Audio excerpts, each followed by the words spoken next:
Consumer Choice Radio here on the Big Talker 1067 FM.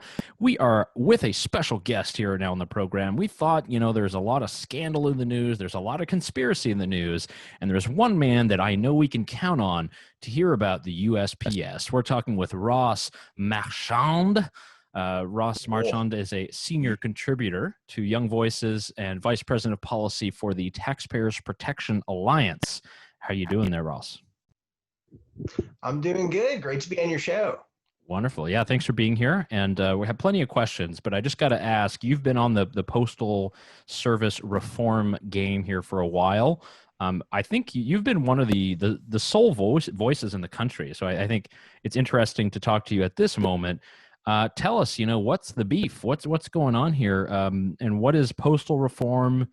And maybe a bit later we can talk about the conspiracies that have been thrown around here in the last couple of weeks. Yeah, I'm super excited to hear that part, to know if Donald Trump is in fact stealing your mailbox. Oh, because yeah. that's all the rage right He's now. personally coming. He's stealing your mailbox. He's putting it in Mar-a-Lago. He's just decking out Mar-a-Lago. Oh man. So first of all, postal reform. What does it mean? Well, first we have to understand the problems of the post office, of the Postal Service. Now, look, you have an agency, the federal government, and it used to be predicated and based on a sound business model where you had mail in and mail out. But now, over the past, let's say 15 to 20 years, you've had the rise of something known as email, digital communications. And not surprisingly, as a result, largely, you see mail volume dropping, let's say 3 billion pieces a year on average, just for the past 10 years. So that right there creates a huge business model failing. But, and this is, riddle me this one, guys, okay? As you see this declining mail volume, costs, and especially transportation costs and network costs, are continuing to go up. So what's going on here? And that is a central question that postal reform efforts have to answer. Yeah, you raised, I was just going to jump in there in terms of those costs. And I mean, I could never really fathom the costs. And I started to read up, because obviously we're interviewing you, and a hilarious quote from Rand Paul came out about whether they need to bail out the Postal Service, and he straight up said, he's like, well, we could just put the money on my front lawn and light it on fire. It would be about the same. Yeah, pretty much. It's the same intended effect. 25 billion here, 25 billion there, get the kerosene, you're good to go. Just have a huge bonfire, get some marshmallows out, and it'll be a great time. Well, it's better than his ads where he's got the chainsaw through the Federal Register or something. The tax code, yeah. On that part, and one thing I wanted to ask Ross is the number that's kind of thrown around, and the beginning of the conspiracy. It begins with this idea that the Postal Service is required by law back in 2006 to pre-fund its pension obligations. So what is that about? What does that amount? And is that the cause of the fiscal issues at the post office? Oh, no, not the pre-funding discussion. I'll try to make this not totally boring, but it's still going to be mostly boring. So in 2006, you had Congress, and they got together under the Bush administration, and they said, look, we need to make sure that with the rise of email and all these changes, the Postal Service has enough money to provide for some of these retirement health benefits. So let's put the Postal Service on an aggressive pre-funding schedule where they have to put a lot of money up front to provide for their employees' retirement expenses. People say, and the media often says 75 years in advance. It's nowhere near that. It's 3 or 4 decades in advance. But what you may not have heard is that since the end of 2016 or so, they don't have to do that aggressive pre-funding schedule anymore. They've switched to something that's more along the lines of a gradual write-off system. In the finance world, and I had to look up the pronunciation for this when I first read up on it, it's called amortization. They gradually write off the retirement expenses over a 40-year period now. So the whole argument, if you ever hear, oh, aggressive pre-funding schedule, this is why the Postal Service is losing so much money, they would turn a profit otherwise, it is horse manure, and especially so since the past 3 or 4 years, because they could write off all the costs over a nice, long, gradual period of time. And so what about prices?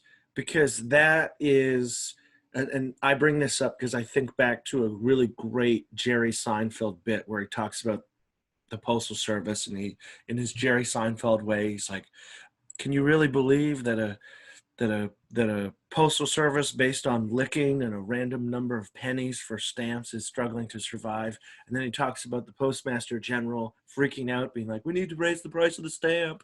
How do we raise the price?" Uh, from my understanding, there are limitations on what the post office can do in terms of prices. They can't touch their prices beyond inflation. Is that accurate? And could a change in the price structure maybe help them be less of a money pit? Yeah, sure. Usually there's a lot more restrictions about what we call dominant market products. And that's like my dear old granny sends a letter to me. This actually happens multiple times a year. It's not just my birthday and holidays and whatnot. This is more strictly regulated, but I will tell you this. While it is usually limited to inflation, there are certain exigent circumstances where you could have bodies like the Postal Regulatory Commission sign off on a temporary emergency increase if there is a compelling need. If there's a sudden change in fortunes for postal finances, for example, that could totally happen. That has happened over the past decade. In general, the rule of thumb is along the lines of inflation. However, when it comes to packages, I mean, that's a whole nother ball game. And USPS has had wide discretion in setting package prices. And in my humble opinion, underpricing packages relative to how much it costs to deliver them. We are on Consumer Choice Radio and the Big Talker, speaking with Ross Marchand. I have, I guess, related to that point, it's the big elephant in the room is Amazon, and this is it's a strange world in which Trump has been very early on, very critical of the relationship between Amazon and the post office, and saying that they aren't paying enough. They got a sweetheart deal. What's the kind of background on this? And is Amazon responsible for a sweetheart deal, or is this something that is helping prop up USPS? Yeah, so two quick components here. Number one, Amazon has its own day of the week because, look, the Postal Service, you normally don't see the mail truck come on Sundays, but there is one giant exception to that, and that is Amazon delivery. So they signed this deal, I believe it was in 2012 or 2013, providing that Amazon, only with Amazon, will they deliver to customers on Sunday. But it's also, it gets back to this earlier problem that I discussed about the underpricing of packages relative to cost. So Amazon has a lot of package volume vis-a-vis the Postal Service, but it's also, I mean, the numbers just don't add up. And the problem is we don't know the full extent of, let's say, like the loss per package, okay? Donald Trump claims to know, but there's a lot of stuff that Trump claims he doesn't really know. The truth of the matter is no one except maybe the Postmaster General and some smart people inside the USPS know how much this arrangement, this underpricing is costing per package, because the Postal Service is more secretive than the CIA when it comes to showing their homework and releasing methodology. All these reports, it's like a thick sludge of black ink. You can't get any, where's the information? You can't get the info.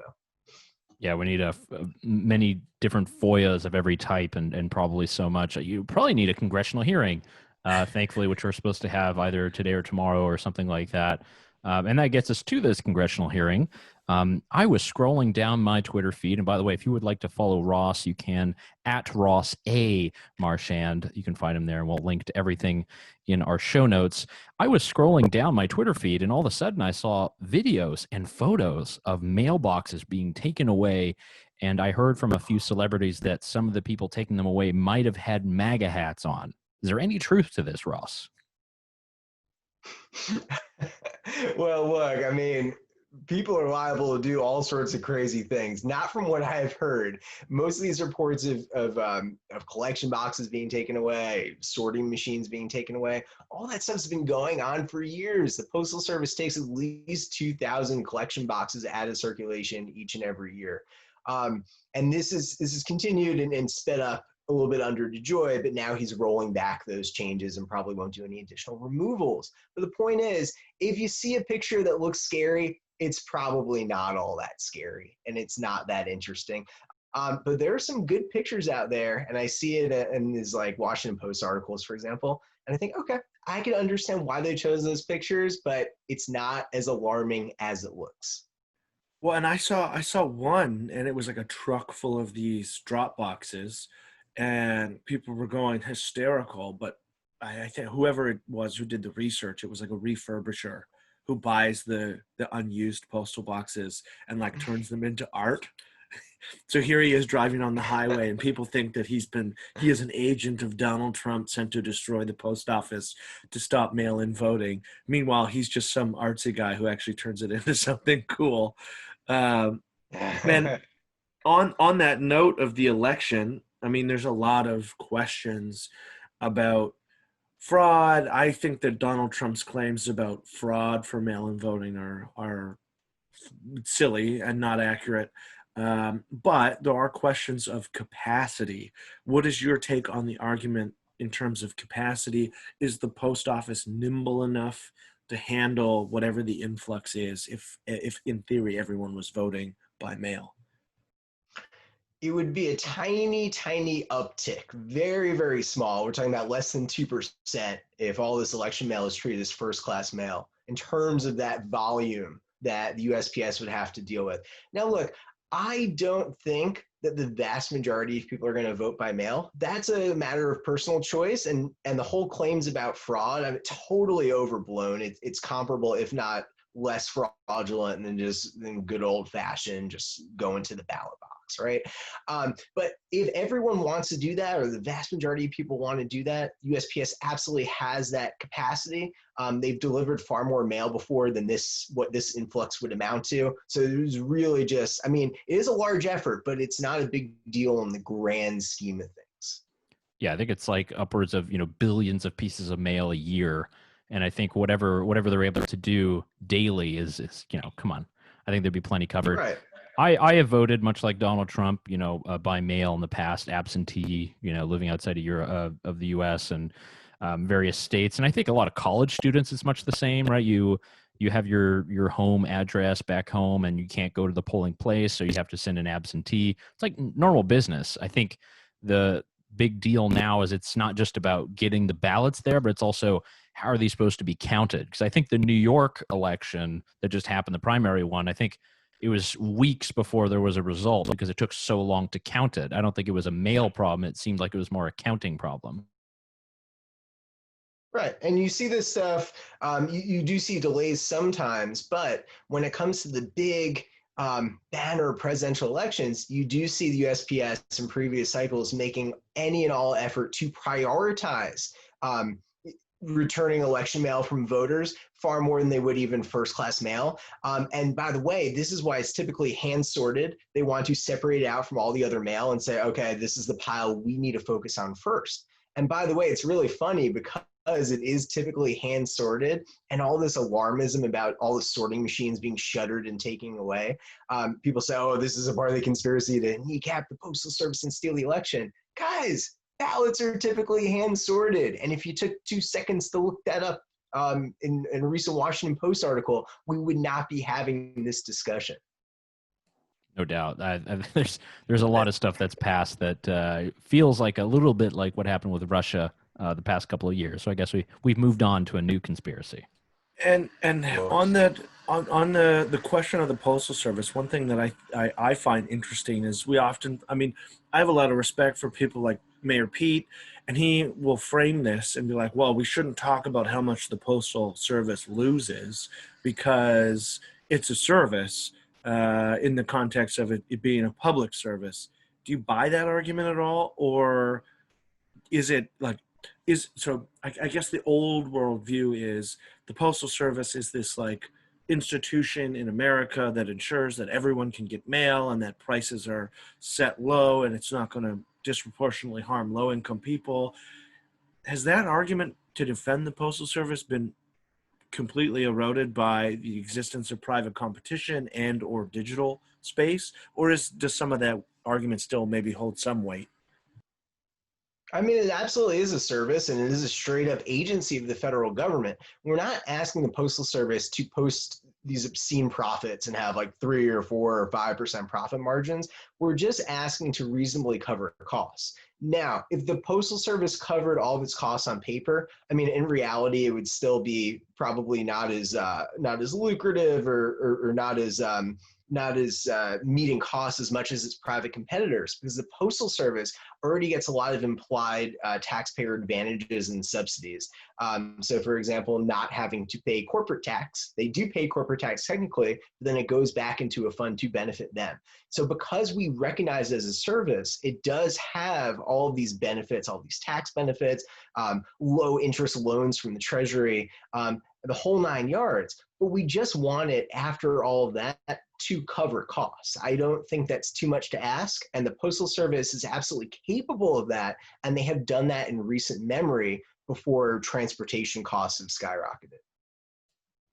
Yeah, that's a lot to think about. There's one that relates to another question about the USPS's monopoly. There's a story that goes around about Lysander Spooner, the anarchist philosopher who started his own mail company in 1844, the American Letter Mail Company, to compete against the USPS. And it seems he was run out of town. Apparently, the U.S. and that's a strange thing about the USPS is, postal services are a part of the Constitution.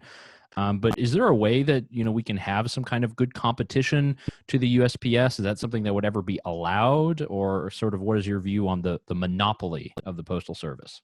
Well, first of all, I probably own more postal apparel in terms of like T-shirts and sweatshirts than pretty much any other postal policy expert in DC or across the country. And my next step here is to try to get Spooner's American Letter Mail Company. I want to get that branded T-shirt, and I'm assured it actually does exist. So I'm in the process now of trying to research and procure that.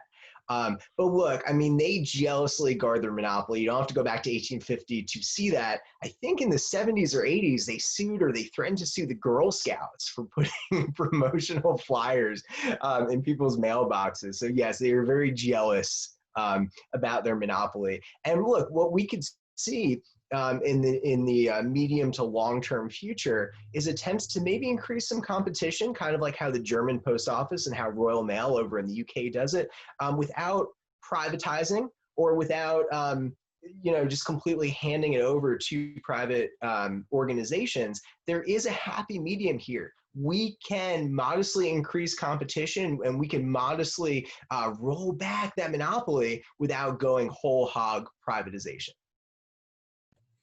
And so you mentioned that fight with the Girl Scouts because they were delivering things. It makes me think of a Canadian example, and I'm interested to tap into your knowledge here to see if there's anything similar in the United States.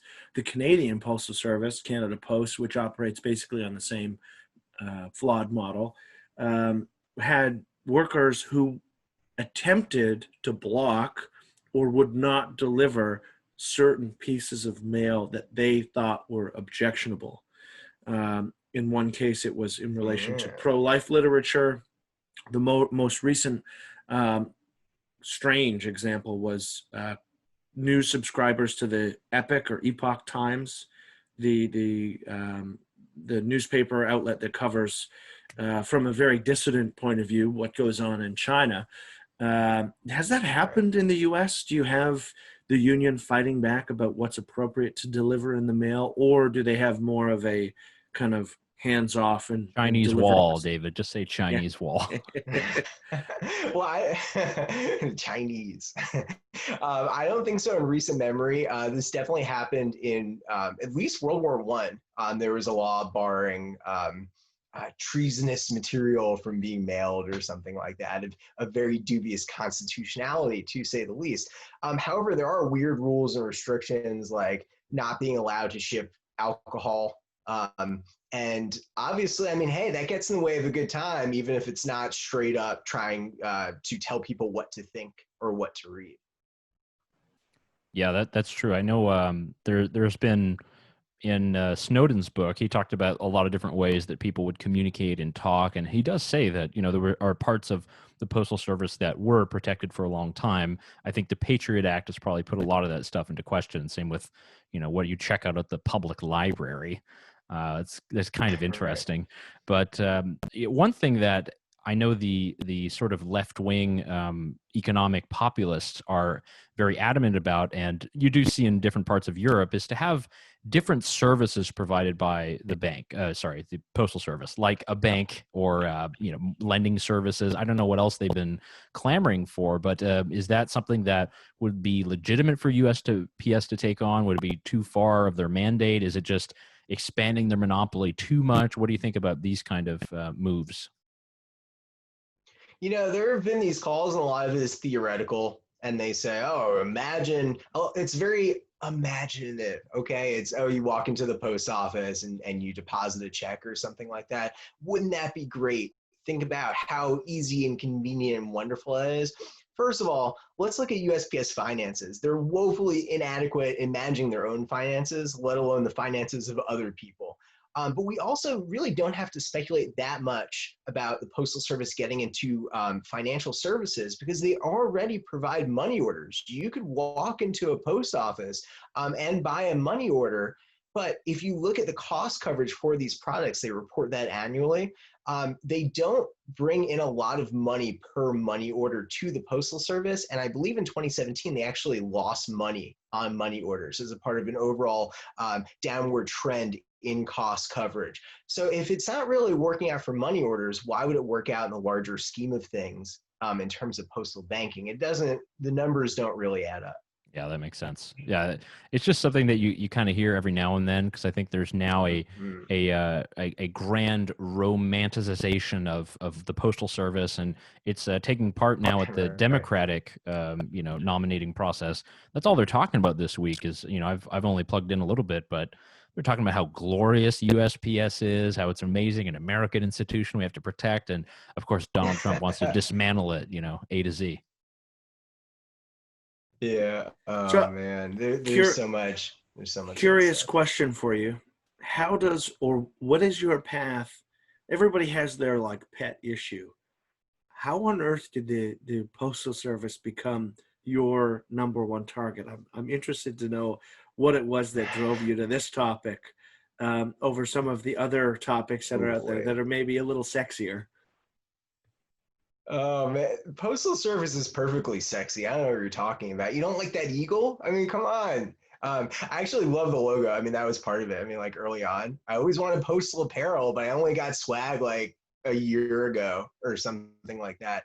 But in all seriousness, you have a lot of federal agencies, right? Alphabet soup of federal agencies dealing with virtually every matter under the sun that you can imagine. But really, of all these federal agencies, the Postal Service directly impacts and directly interacts with hundreds of millions of households each and every day in one form or another. So in a lot of ways, they are a face, an active face of the federal government, and yet they have some of the deepest structural problems of any federal agency there is. So such an important agency failing so spectacularly is something that really caught my attention early on. Yeah, and for those of you who are just listening to the radio, you didn't see that Ross brandished his tattoo of USPS also in video. No. On my forehead. There you go. It's right on the top. So yeah, we're speaking with Ross Marchand, who's from the uh, Taxpayers Protection Alliance, a great friend of ours, and I wanted to talk about some of your other work. You're very passionate about postal reform, but you also write a lot of other topics with Young Voices as well, and you're very present on media, TV, radio. What are some of the other things that you're working on that might be pertinent to what's happening now? Well, especially when we're coming up on the general election, something that's going to get a lot of play is healthcare reform. And you have Democrats primarily talking about Medicare for all and this idea that private insurance just isn't working out, which is curious because the vast majority of Americans, something like 4 out of 5 Americans, are satisfied with their current insurance offerings and the healthcare that they receive from their doctors. And I really do wonder why there's such a serious movement to undermine that, a system that clearly works for the vast majority of Americans, all in the name of expanding affordability, which does the government ever bolster affordability? No, absolutely not. So we've been paying very close attention to those sorts of issues. Yeah, I Awesome. think Cool. the best description I've heard so far to describe that proposed plan of Medicare for all is it's not Medicare for all, it's more like the VA for all. And then immediately everyone's like, "Ooh, okay. Well, we know how bad the VA is, so maybe we need to hold off on this and let's not go that route." Yeah, and I think now it's the critical time to think, to talk about the role of the federal government. You had the entire debate among a lot of activists on the West Coast, everything happening with the federal agents sent in to guard the federal buildings and what's happening with the police.